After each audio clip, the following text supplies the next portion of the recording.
Well, I've got a birthday to get to today, but before we leave for all of that, I wanted to show you all a little bit something that I've been working on.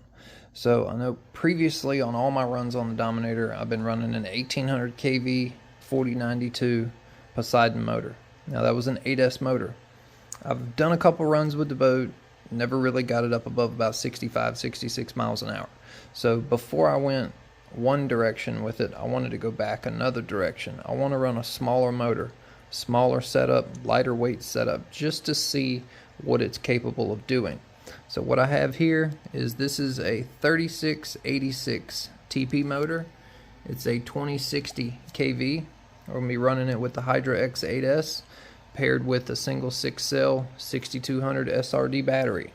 Now I went ahead and I purchased one of the brass props that OSE sells listed on their CNC prop section. They're actually really beautiful props. I'm very happy with it so far, just on the looks and the balance that it came with from the get-go out the box. Now another thing that I did, I had this turn fin. I had to re-angle this because this little corner here was dragging in the water. Same for over here, I had noticed that, and then I had a leak back here that I have since addressed. So we're going to go ahead, take it outside. We're going to run this 44mm prop, and then I also have this prop here, which is a Hydra X8s. We're going to try this, and we're just going to take it outside, give it a run, see how it does. I just wanted to see the difference, if the smaller motor can handle these props, and eventually take it out to the lake for a speed run and see what we can get out of a smaller lightweight setup. Then we'll go to the bigger motor.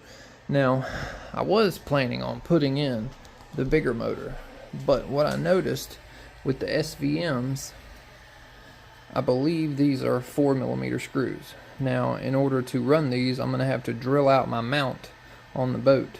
Once I do that, the smaller screws will then have a little slop and a little bit of play.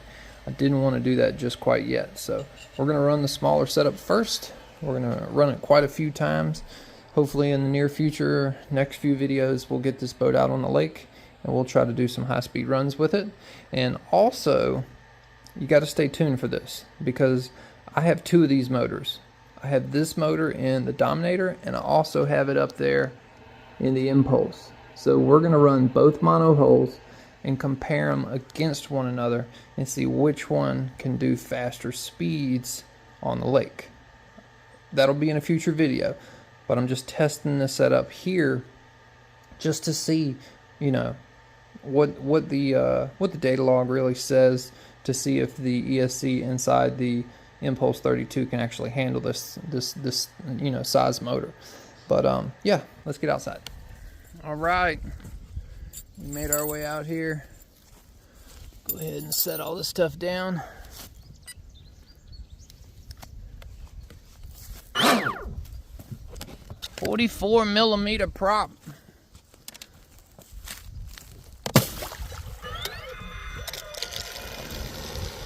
It's gonna be kind of cool to see how a smaller motor does.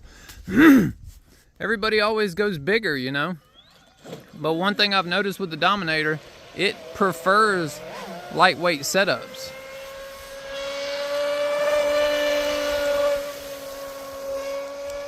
Gotta adjust the steering trim.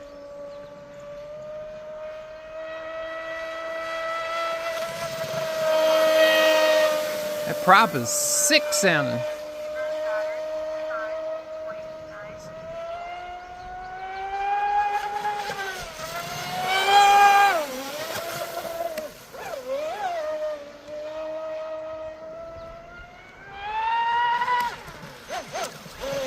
Wow.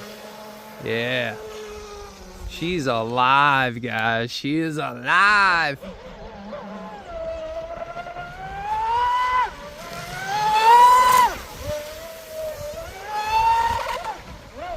Might have to go down with the trim a little.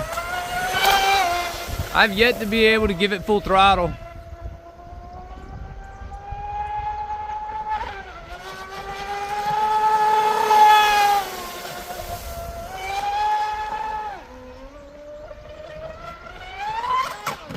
that was full throttle. Okay. It's a little too crazy. I probably need to go down on the trim tabs or down on the strut. I've got a little bit of upward angle on the strut, and you can tell it's coming out of the water. So let's go ahead and get it up here. That was a pretty good run, though. That was a pretty good run. I'm very, very happy with it. Right now, I've got the outer trim tabs up and the outer trim tabs down. I mean, the inner trim tabs down maybe like a mil. I wasn't, because the battery's up front, I figured it would have enough nose weight, but this motor ain't lacking no power. So I'm gonna go down on the rear strut just maybe like half a turn, and that will probably make it level, and then we'll give it another go. Okay, I have made some trim adjustments. Basically, the rear strut now is practically level, and I've went down a little bit on the inner trim tab.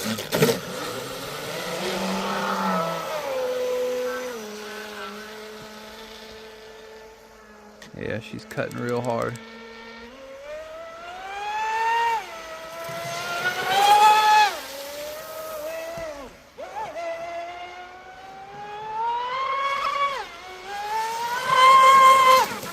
Oh, that was full throttle right there. That was nice.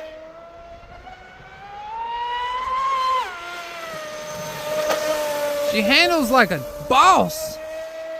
Handles like a boss. All right, still comes out of the water.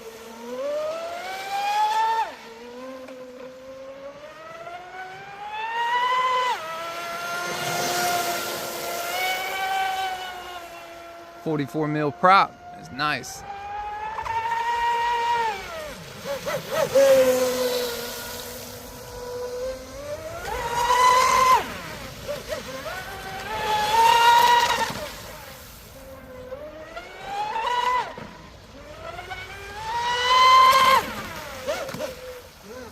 Whoa.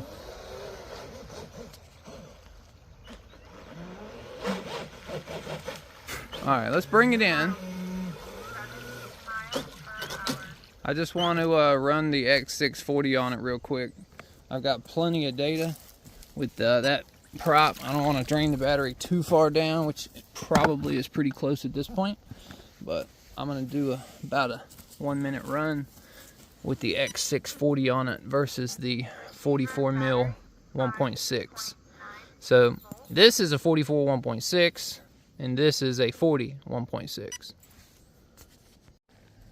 Alright, so we now have the Octora prop on there. I don't know if my little hose will stay on, but I have a problem with the damn lock nuts trying to rattle off. It's like they, the Teflon inside those lock nuts just aren't that good. That is one balanced prop though. X640 was one of the ones I spent a long time prepping.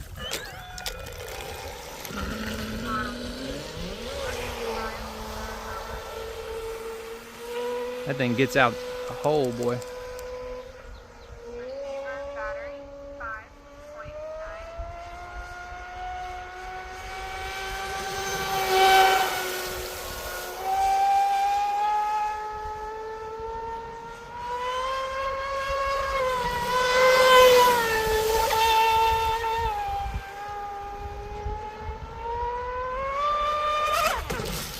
Ooh, that was getting out of control.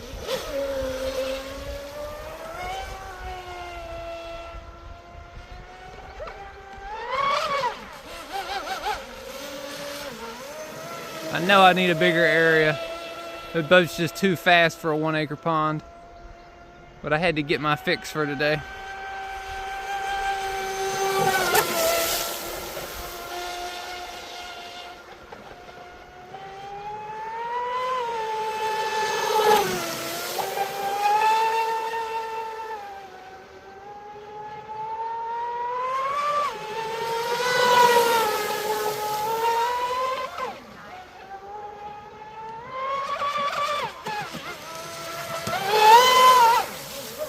Alright.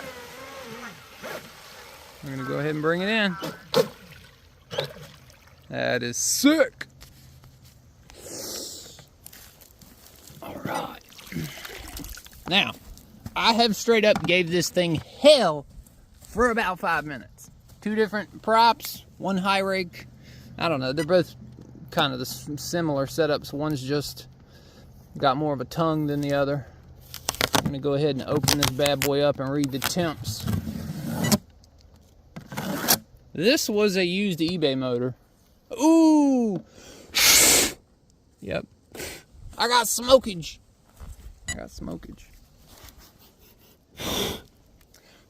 I don't know what is smoking. Let's see, is the motor? Yeah, motor's at 180. God bless America. Motor's hot, boy. Okay. Probably just need a big, 140 on the bottom side. It's probably because the cooling can just ain't big enough. I didn't have any that were really, really big. Receiver battery 5.9 volt. Okay. Alright. I mean, it's good high-speed run. I wanted to see if it was capable. It is capable. I probably gave it a little too much sauce. Didn't give it time to cool down. Caps 180. Yeah, that's definitely a limit. That is definitely a limit. You can hear the prop gets loose. A lot of times what I've noticed is when I put high-speed bearing oil on the end of my motors, I get a little smoke afterwards. Now, being that it's that temperature, yeah, I could definitely see where that'd be the case. Damn, look, it melted my on-off switch. That wire got super hot. Okay, I'm gonna go ahead and turn it off. We're gonna take it inside. You know, I guess since I'm so accustomed to running, you know, 1800 kV motors, bigger motors, I feel like I could just drive them like that.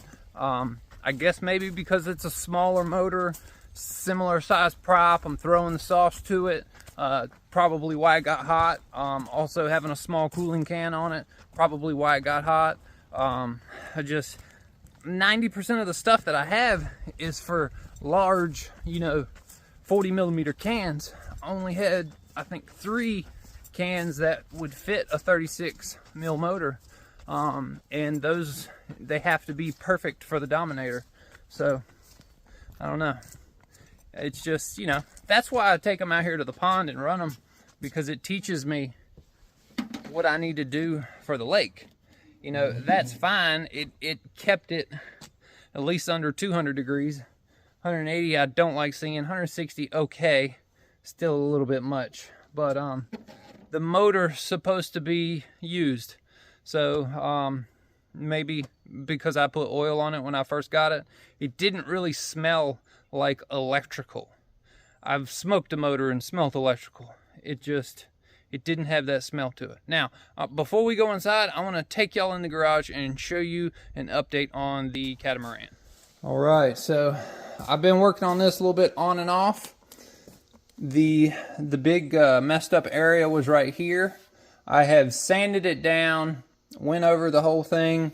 I went and bought some gel coat, and then I've been sanding on the gel coat after I had mixed, you know, some fiberglass with it and whatnot. I plan on painting the whole boat, but rather than use epoxy resin on the outside, I decided to use polyester resin, and you know, just trial and error. You know, I've never really used polyester resin. Everything so far has been you know, epoxy based. So what I'd bought some Cabasil to thicken it up, and I bought this marine gel coat, and I can, you know, make any color I want out of it, whatnot and so forth. But another thing I've been working on is the inlay.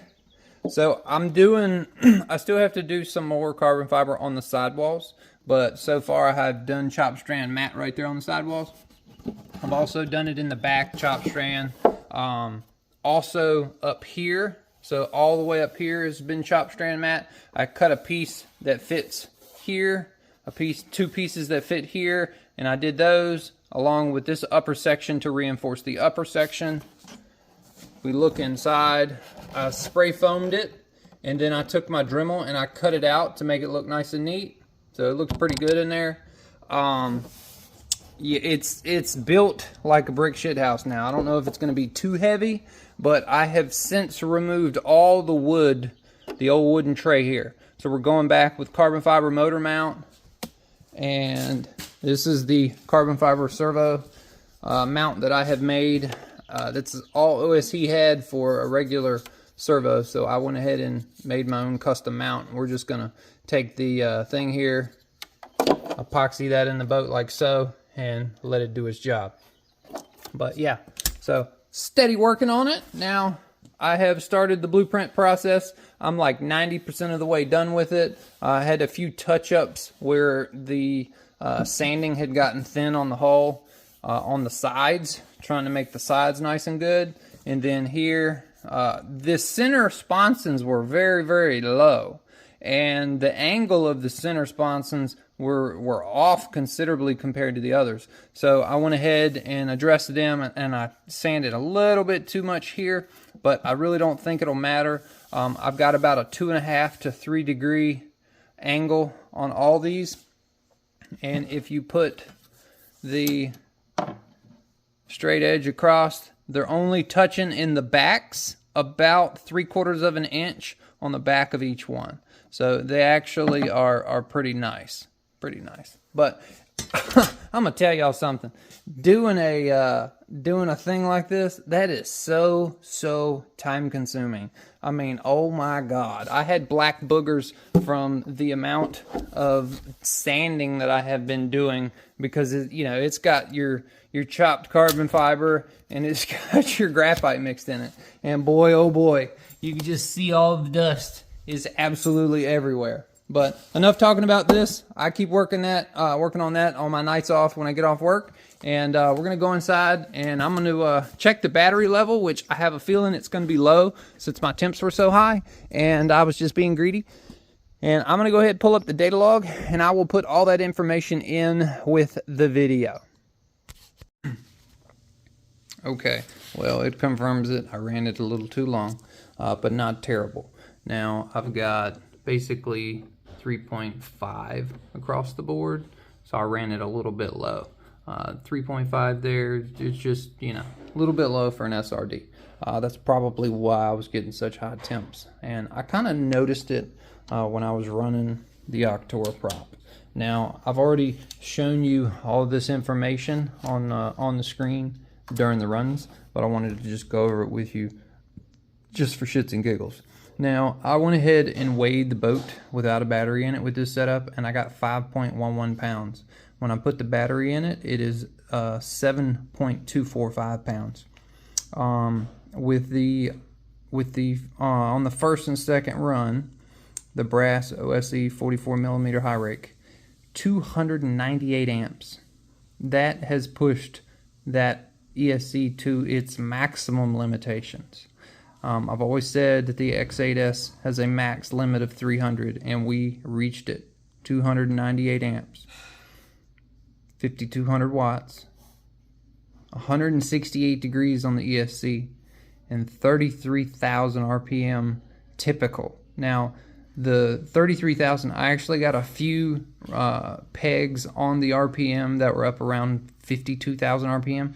But what that is, that's when the boat comes out of the water and the prop revs up. You can't really count that.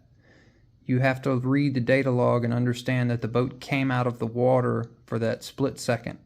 And you can't say, oh, my RPM is doing 57,000 RPM. It's not, because it's not under load, but the ESC doesn't know that.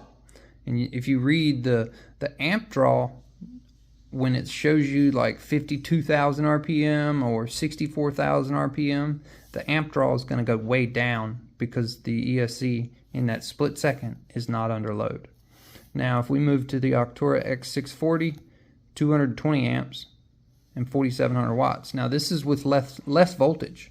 So the X640 was less stressful, I guess because it's 4 millimeters less in diameter.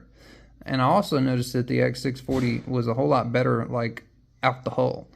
I guess that's due to the tongue that it has.